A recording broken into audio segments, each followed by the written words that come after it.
Hey everyone, welcome back to Twinges 英会話。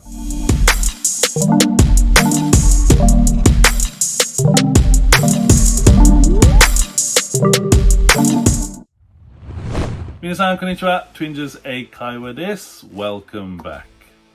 で、今日のワンポイントレッスンは Phrasal Verb 句動詞。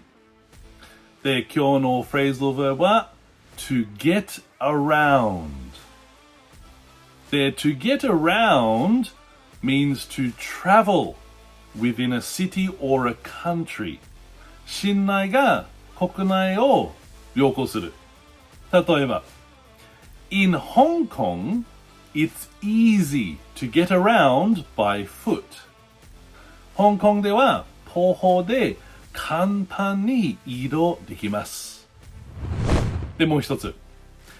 Where I live, most people get around by car。私が住んでいるとこは、ほとんど人は車で移動します。で、最後もう一つ。It's really easy to get around Tokyo by train。東京電車で移動するのは本当に簡単です。はい、皆さんじゃあもう一回。To get around。市内で国内を旅行する。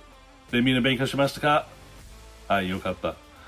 それで質問ならば、提案ならば、みんな下、コメントお願いします。待ってます。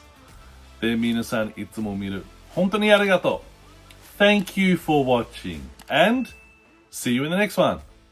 Bye bye.